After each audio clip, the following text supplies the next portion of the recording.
What's up, everybody? So you clicked on this video because you probably are considering doing a fast, on a fast, or you just want to know a little information about what it's like to do a water fast.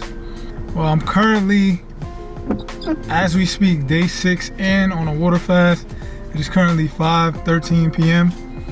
and I'm just gonna tell you a little bit of what I've been experiencing, what to expect, what you might need, how it's gonna detox you and things of that nature. Pretty much you're gonna get the gist of the benefits of a water fast. All right, so like I said, I'm on day 6.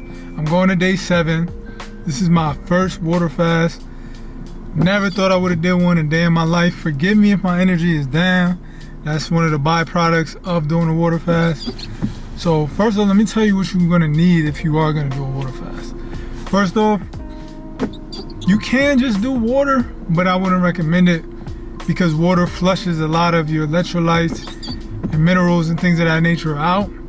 Therefore, it's easier for you, you're more susceptible to get a cramp or super chapped lips, or your lips is cracking because you're low on zinc, B12, so you definitely want to make sure you're doing your minerals and your vitamins. So what I would recommend is when you get your water, make sure you got a clean water source, preferably free of plastics, microplastics and things of that nature. No tap water. Make sure you got distilled, ideally spring water, natural organic spring water. Typically it would be in a glass. Then you'll need Celtic salt.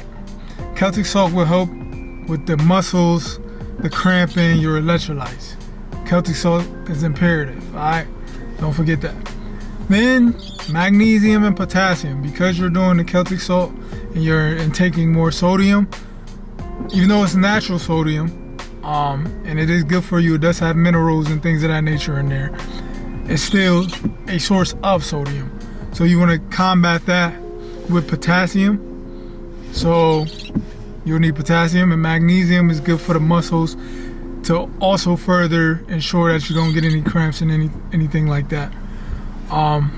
You can also do a teaspoon of olive oil, organic cold pressed olive oil that comes in a black, well, it'll be a dark glass container or jug, whatever the case may be. Alright, that does not break your fast. You do a teaspoon of that a day or at night, and it will not break your fast. There's not enough calories to break your fast. You can also do cayenne pepper. You can also do turmeric and a little bit of lemon juice in your water. That is probably the most you could do. I wouldn't do any more, any less, but if you were gonna do a water fast, those are some of the things you can incorporate. Back to what I was saying, this is the most challenging thing I've ever done. You will literally be able to smell a dog fart from 3 blocks away. That's how amplified your senses get. Your smell is out of this world. It's ridiculous. I'm somebody who, I like to smell good, so I have a lot of essential oils, fragrances, and things of that nature.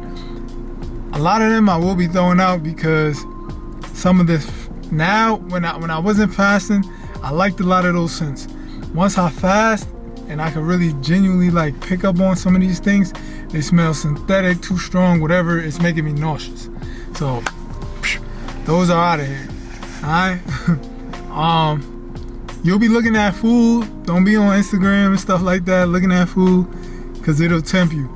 A lot of the food you probably normally would eat, you won't even want to gravitate towards. At least for me. I see certain things and I'm just disgusted. I want real, natural, organic, homegrown food, fruits, vegetables, some nuts and seeds. Alright? And but back to what I was saying about the days, we got to 4 and 5. Once you get around 5, 6, you're pretty much cruising. Your energy will be low. You will be kind of fatigued at moments. You can push past it. Once you get the blood flowing, you good. But any chance you get to rest, you're going to want to rest. that's something you're gonna experience, something you're gonna feel. People gonna look at you like, yo, what the F going on with you? You good? Hey, listen, bro, I'm fasting, low on energy, but I'll be alright. There may be times where you feel a little dizzy, woozy, you know, that's your body trying to get you to put some sugar in it. Hey, hold it down. Keep something with you just in case. You know what I'm saying? Like right now, I got coconut water in the car with me. It's not open.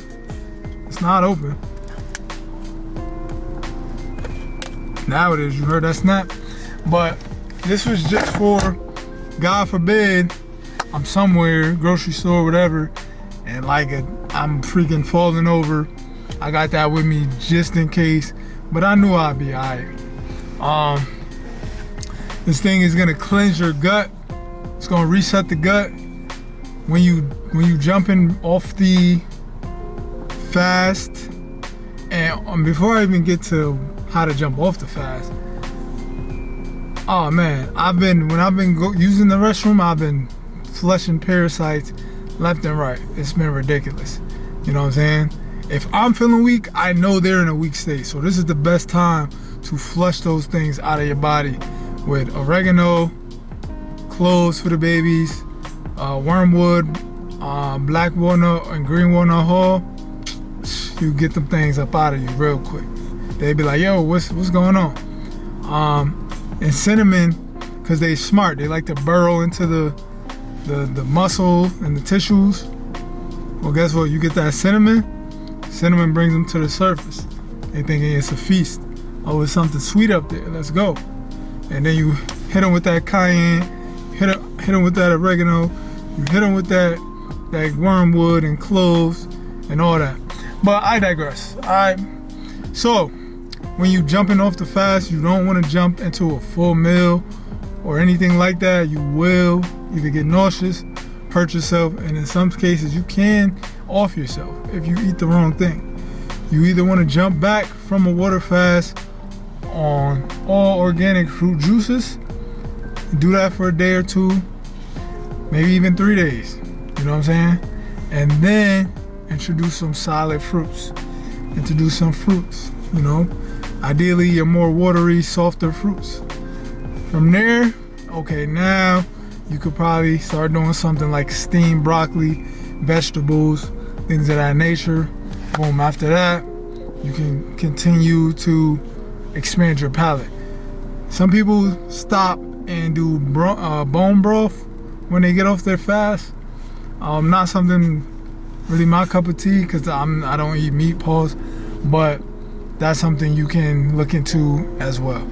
Alpha sprouts is something else that's really good, because it has a ton of minerals and vitamins and things that you need. But outside of that, I will say this experience has been the hardest thing I've ever had to do. Very challenging. I've been around food, but I haven't been tempted to really eat it because my discipline is there. I've been driving around in my work truck with a box of chocolate chip cookies next to me.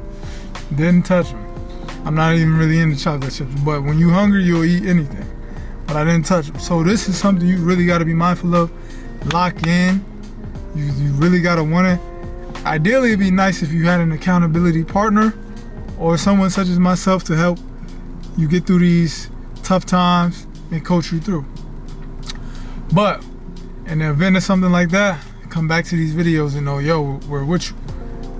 Everything you experience, we've probably experienced at some point in time, all right? It's imperative to probably start off a little shorter than longer. Don't just jump right into a 7-day fast. Start with a 24-hour, move up to a 48, 72, and then so on and so forth. And maybe every week, if you want to start, the first week do a day. Second week, do 2 days. Third week, do 3 days. Fourth week, 4, so on and so forth until you get up to 7. Or if, let's say you get to 4 and you're like, yo, I can keep going, go as long as you can, all right? That's just my suggestion to y'all. That's what I've been going through. Yeah, so before I broke my fast, I just wanted to come up here, give y'all a game on what I've been experiencing. you will get lean as hell. Like, I'm probably gonna put in a video of me showing my physique. You will get lean. I'm telling you, lean machine. Stomach non-existent. I'm looking down. That joint sunk in. You can see my abs. I got the body of a teenager right now. It's crazy. Like, you know, and I'm somebody who prided myself on sustaining a certain weight. I stepped on a scale. On average, I'm around 160, anywhere from 160 to,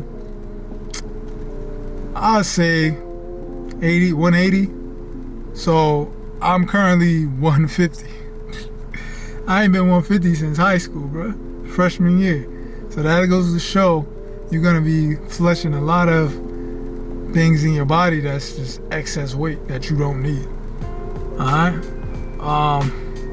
Yeah, so you're gonna wanna drink your water frequently. Take it everywhere you go. And make sure you just stay on top of your vitamins when you have the opportunity to. Other than that, I don't want to talk your ear off. I probably said enough. If you got any questions, you could comment down below. Your skin will be really clear. Your mental will be really sharp, really clear. You know what I'm saying? You'll be magnetic, you'll glow, your sleep will be better.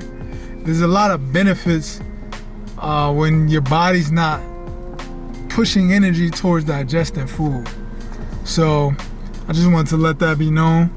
And there's so many other benefits, you know what I'm saying, from the healing aspect, the aspect of healing. That's what this fast is all about. When's the last time you ever really truly gave your stomach a rest? Because if you eat a meal, most meals take, especially if there's meat involved, at least 24 to 48 hours to truly fully digest. Just because you had a bowel movement does not mean that food that you ate digested. That could be food from 2 to 3 to 4 days prior. You know what I'm saying? Because a lot of us are backed up systemically. So it's something I wanted to, you know, give to y'all before I go. And yeah, I hope this was helpful. Like I said, any questions, comment down below. Hardest thing I ever had to do, but I'm glad I did it. If you could do this, you could do anything, man. If you could deny the flesh of one of the most simplistic things that they call necessary, and it's not necessarily evil, but it can be when you allow yourself to be a slave to it. But if you could do this, man, you could do anything.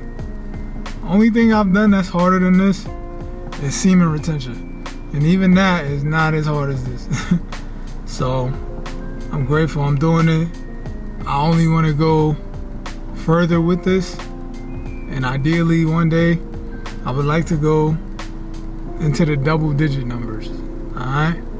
So I'm doing this to facilitate healing within myself, and I'm learning so much on a spiritual level, and I'm just grateful to the Most High. So I hope this was helpful for y'all. For those of y'all who stayed, feel free to like, to subscribe. I'll be doing more content like this. You know, I don't just teach semen retention up here. I teach health and wellness, fitness. I share my journey, all types of stuff. So tap in if you want to become the best version of yourself.